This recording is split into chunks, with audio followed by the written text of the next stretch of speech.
What's up, YouTube? Welcome to the channel on this lovely Tuesday. Gonna give you a review of my 2019 Jeep Wrangler Unlimited MOAB. I'm taking you to a spot and then we'll do a nice walk around here of the vehicle. I've owned it for about a year and a half now and have quite a bit of thoughts. I've owned a ton of Wranglers in the past, 2 JKUs and a TJ. But yeah. Alright, we have arrived at the location. Without further ado, I will give you a review of the 2019 JLU MOAB. We'll start with the exterior and go from there.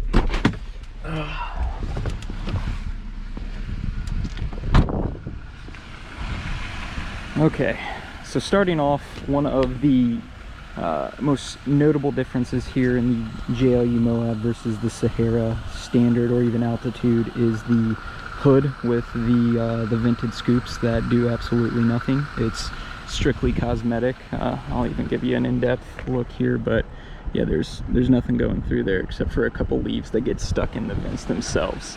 In addition to that, you've got the steel front bumper that I absolutely love.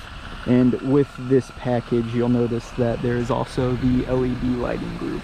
Another amazing feature that, in my experience from the JK models, that they only recently had started to allow the LED packages to be added. You've got the blacked out MOAB edition wheels, and you know, on the downside it also comes with the BF Goodrich KM2 mud terrain tires. Like I said, that's maybe the one feature that is no longer on the Rubicons. That is an addition now that I am not a fan of. The road noise to me is slightly annoying, and I would rather just have the KO2, KO3 all-terrain tires. But that's personal preference. Let me know in the comments if you agree with that. In addition, you get the steel rock sliders that come with the MOAB edition. A great feature. Doesn't really act as a solid side step, but I know my wife has used it a few times. She's a bit shorter than me. Moving on to the back of the vehicle, the trailer tow package came with this one, as you can see here, as well as the sensors for rear detect and side detect on the driver assist package. Yeah, that's, oh, and of course the other additional feature that I'll show you here in a minute is the Sky One Touch top. Personally, that is not something I had requested, but it was one of the requests of the wife. We'll move into the vehicle and I can show you what it's all about. So as we walk into the vehicle, you notice the all leather interior that comes with the MOAB package. In addition, you get the leather siding, as well as the leather all along the dash and even the leather dash itself. So that is phenomenal. It's one thing in comparison to the Rubicons that come with the plastic red lining that I am not a fan of.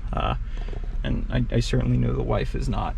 Getting into the nitty gritty here, a couple, as I've mentioned, a couple of the perks with this Jeep. One, the Select Track 4-wheel auto here. It's phenomenal in the snow, as well as when you're going off-roading. In certain scenarios, I've found it very useful. The 8.4-inch touchscreen here is amazing, as well as the Alpine stereo system that came factory with this Jeep.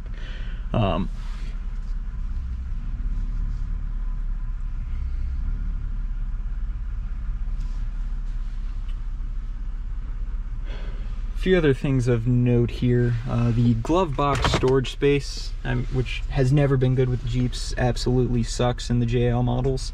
I know it may be personal preference, but you can't really store anything in here. This is after cleaning it and removing half the crap that got stuck behind there. It's a matter of opinion, but that's how I feel. You do have more center console storage. Let's see what the wife's got in here. Oh, yep, a lot of ketchup. So clearly we're some fast food goers. And then you've got that additional storage down here with a Chinese menu and some other stuff. Yep. What else can we talk about here? Let's move into the back and go over some of the storage back here. So stepping into the back seat, space is about the same as what it was in the four-door JK models. No real complaints here. I know some folks in the community would appreciate maybe more spacing, but at the end of the day, it's a Jeep, and I think it gets the job done. As I had mentioned previously, back here is all leather as well, and you got the nice rear seat holders. Let's take a look at the back.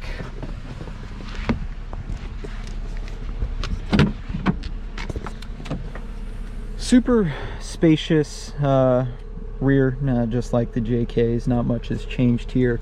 One thing of note is the extra storage space you get down here, which is phenomenal in comparison to previous years, where if you opted for the subwoofer, it wasn't always on the side like it is now with the Alpine stereo system. It used to be centered right here, and you would lose that feature.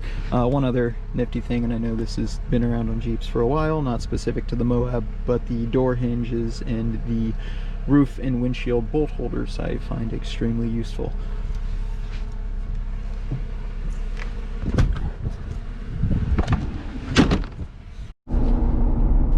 Alright, so let's talk about the thoughts overall on this vehicle. It is phenomenal. Like I said, my wife and I have owned it for a year and a half now. You know, initial thoughts and opinions have not changed. We bought this because, one, it's a Jeep, and two, it was one of the more premium models. We didn't necessarily want all of the features that you get with the Rubicon, but you know, still a glorified Sahara with some of those Rubicon features has been phenomenal. You know, plans going forward, we may do some modifications. The intent is to not do a one and done review here of this vehicle, but to do you know, a follow along on our journey with this car, what modifications we choose to do, what we choose to don't, and like I said before, what happens down the line when we get our second car. That's really the goal here. So I hope you guys like the content. Please subscribe and leave any comments below if you want to see more. Any critiques is always welcomed, negative or positive, so please do. It helps me grow as a content creator. If you want to see anything differently, let me know. If you have any questions, please once again post them in the comments. Thanks for joining, and I'll talk to you guys later.